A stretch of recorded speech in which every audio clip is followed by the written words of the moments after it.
இந்த ஒரு சட்னி போதும். அடிக்கடி நீங்கள் சாப்பிட்டுட்டு வந்தீங்க அப்படின்னா நம்ம உடம்புல இருக்கிற பாதி நோய் குணமாயிடுங்க. சொன்னால் நம்புவீங்களா? அட ஆமாங்க. என்ன சட்னி தானே கேட்குறீங்க? முருங்கைக்கீரை வச்சு தான் சட்னி செய்ய போகிறோம். இந்த முருங்கைக்கீரை சட்னியை நீங்கள் பணியாரம், இட்லி, தோசை, ஈவன் சப்பாத்திக்கு கூட வந்து அவ்வளோ டேஸ்ட்டாக இருக்கும். ரொம்பவே சத்து மிகுது, கொஞ்சம் கூட கசப்பே இருக்காது, செம்ம டேஸ்ட்டாக இருக்கும்.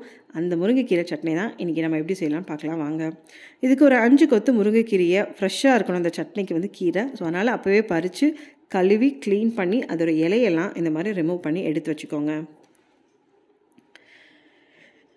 இப்போ இது எல்லா இலையுமே க்ளீன் பண்ணி எடுத்துகிட்டு அதே ஒரு கடாயில் ஒரு டேபிள் ஸ்பூன் எண்ணெய் ஊற்றி இந்த கீரையை மட்டும் ஒரு 3லேருந்து 5 நிமிஷம் வந்து வதக்கிட்டிங்கன்னா இந்த மாதிரி கலர் மாறிடும், ஓரளவுக்கு வெந்துடும். இது அப்படியே தனியாக ஆறட்டும்.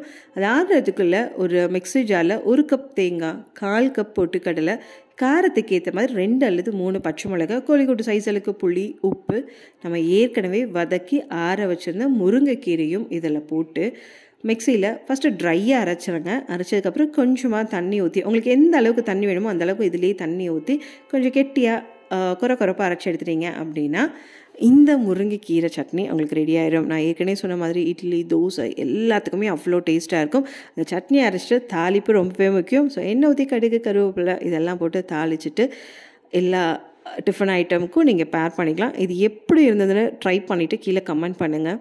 இப்போ தான் கெட்டி சட்னி சேனலை ஃபஸ்ட் டைம் பார்க்குறீங்கன்னா மறக்காமல் சப்ஸ்கிரைப் பண்ணி பக்கத்தில் இருக்க பெல் ஐக்கானே கிளிக் பண்ணுங்கள். உங்கள் ஃப்ரெண்ட்ஸ் யாருக்காச்சும் இந்த மாதிரி ஹெல்த்தி சட்னி தேடி இருக்காங்க அவங்களுக்கும் இதை ஷேர் பண்ணிவிடுங்க.